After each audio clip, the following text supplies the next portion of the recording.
ক্ষেত্রে দেখা যায় বাচ্চারা পড়তে বসে অন্যমনস্ক হয়ে পড়ে। বইটা হয়তো সামনে খুলে রেখেছে, কিন্তু তার মন হয়তো অন্য জায়গায়, অথবা সামনে বইটা খুলে রেখে হয়তো তারা খেলতে শুরু করে দিচ্ছে। তো এই রকম ধরনের প্রবলেম কম বেশি প্রত্যেক বাবা মাকেই কিন্তু ফেস করতে হয়। তো আজকের এই টোটকা প্রতিকারটা বিশেষ করে তাদের জন্য।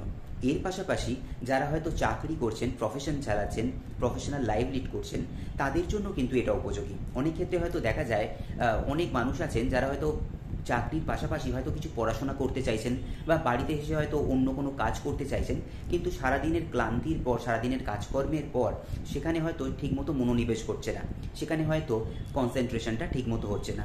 তারাও কিন্তু এটা ব্যবহার করতে পারেন। এটা খুব সাধারণ একটা জিনিস। তো এটার জন্য যেটা প্রয়োজন সেটা হচ্ছে রোজমেরি।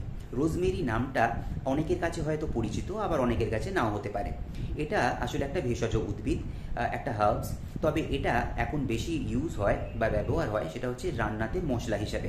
যে কোনো মশলার দোকানে আপনারা এটা পেয়ে যাবেন, এবং অনলাইনেও এটা অ্যাভেলেবেল। তো এটা করার জন্য এই ড্রাই রোজমেরি, শুকনো রোজমেরির পাতা দরকার, এবং সেটাকে আপনাদেরকে একটু গ্রাইন্ডারে বা মিক্সিতে একটু গুঁড়িয়ে নিতে হবে। এরপর আপনার বাচ্চাকে যখন আপনি পড়তে বসাচ্ছেন বা সে পড়তে বসছে, তখন আপনি কি করবেন, একটা ছোট্ট চারকোল বা কাঠকয়লার টুকরো জ্বালিয়ে নিন, এবং কিছুটা পরিমাণ এই রোজমেরি গুঁড়ো তার উপরে ছড়িয়ে দিন। এরপর যে ফ্রেগরেন্সটা তার মাধ্যমে বেরোবে, যে ধোঁয়াটা বেরোবে, দেখবেন এটা নাকে আসার পর ধীরে ধীরে আপনাদের মধ্যে একটা যে ক্লান্তি ভাব থাকে সেটা দূর হবে। এর পাশাপাশি কনসেন্ট্রেশন লেভেলটাও কিন্তু বাড়তে শুরু করবে। তো আপনারা এটা করে দেখুন, আশা করছি আপনারা কিন্তু খুব ভালো রেজাল্ট পাবেন।